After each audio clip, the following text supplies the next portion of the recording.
What's going on, Washington Commanders Nation? It's your boy Rio Robinson coming back with the latest and greatest on the Rambling with Rio Robinson YouTube channel. Today is Monday, 7/11, Slurpee Day, July 11th, and we're that much closer. We're a couple weeks away from NFL training camps kicked off, and today I just wanted to touch on Terry McLaurin's press conference from last week.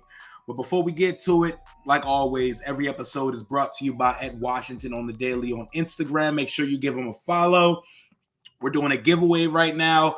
Get your submissions in on Instagram. We're giving away a ticket to the Titans game, a Commanders hat, and a shirt. Make sure you're following my guy. And if you're going to do your sports bet, and do it with Bet US Sportsbook and Casino using my unique link in the description below. Code JOIN125 upon your first deposit. But let's get to it.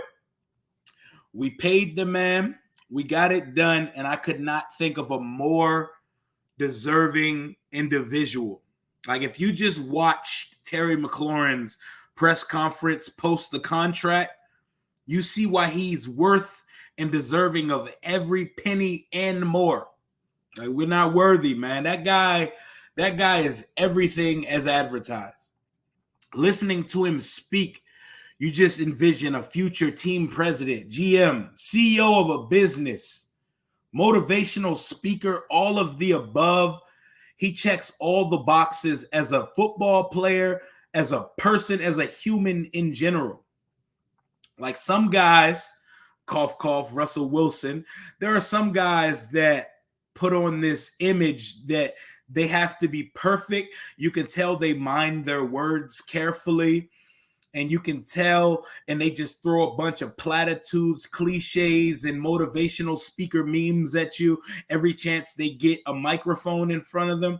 With Terry McLaurin, everything comes off so genuine. Like it is innately within him to just be a real transparent person.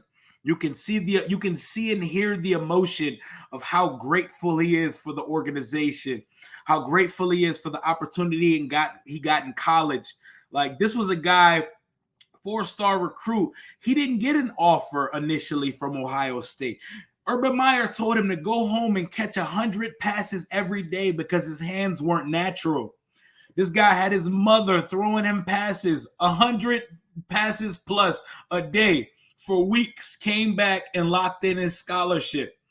That's the blue-collar work ethic you get from Terry.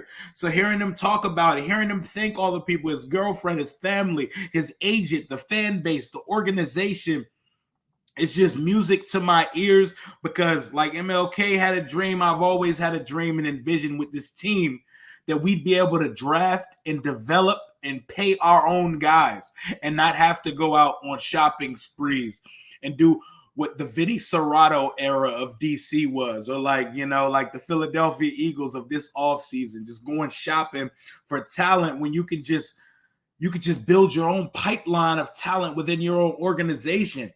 And Terry doesn't carry this unnecessary petulant chip on his shoulder. He's not fueled by that kind of thing. He just wakes up hungry and ready to be better. And he doesn't sound satisfied with where he's even at this point of his career. While he's already one of the better wide receivers in the league, you could tell he's not going to be one of those guys that gets a bag, secures the contract, and takes it easy. There's not a diva bone in his body. And I don't even mind a little bit of diva or a little arrogance from my wide receiver because it kind of comes with the territory, and he's deserved the right to be that in a way. But just hearing the guy talk, it goes back to when Pete Haley tagged Terry McLaurin as a coach's dream.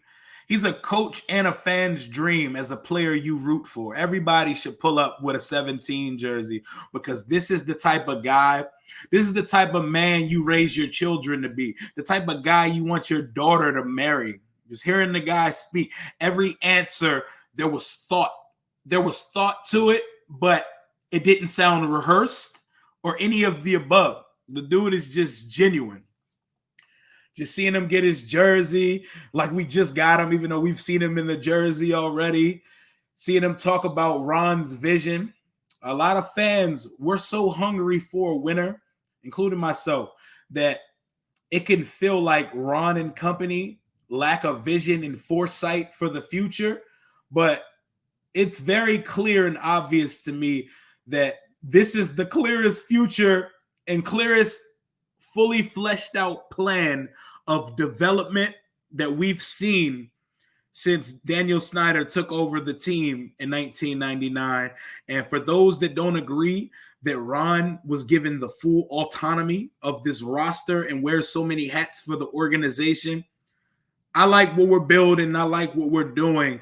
And it's guys like Terry Mclaurin who you want at the front and center of a culture change and rebuild.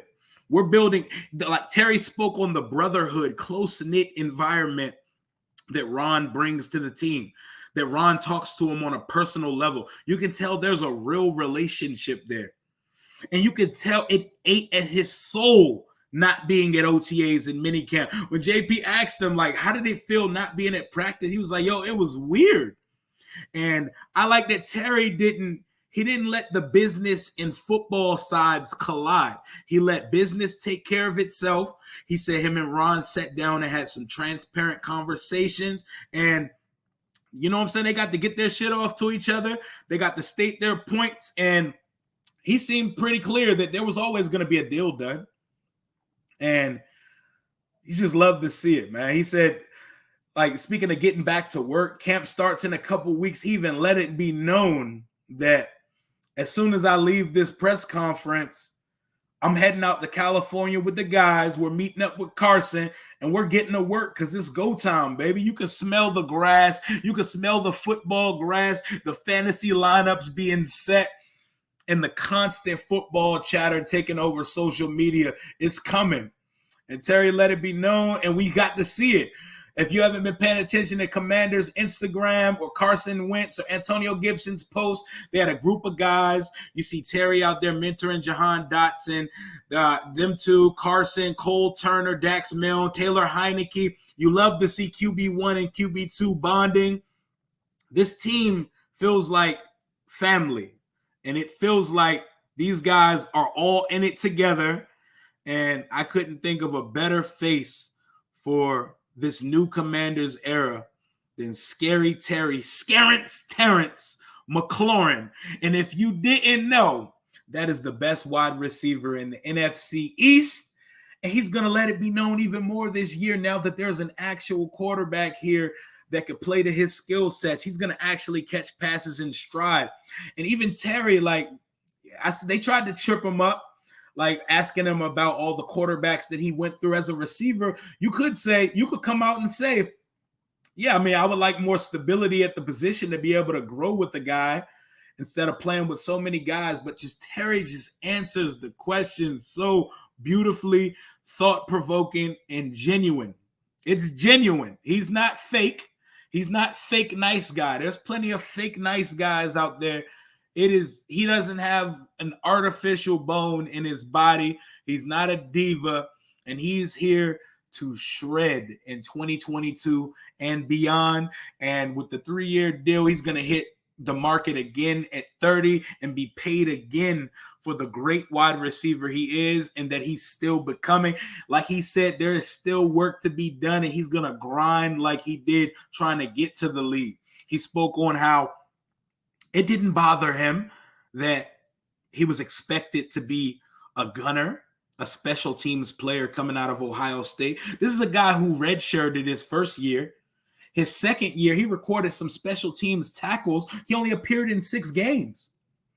His junior and senior year, he produced more, went from 400 yards to 700, went from about a 4-touchdown season to an 11-touchdown season. But this was a guy who was never a featured receiver in a logjam influx loaded room of wide receiver talent that they always have at Ohio State. He always took his lumps, and you can ask any player that ever played with him at Ohio State. I don't know if we're really taking too many things seriously from Urban Meyer, but we can believe it when he says Terry is his favorite player he has ever coached. The guy is a coach's dream. He's worth every penny and some. And nobody should be upset about the contract that this guy just received. You love to see guys like that get rewarded for hard work, humility, and just being overall great humans.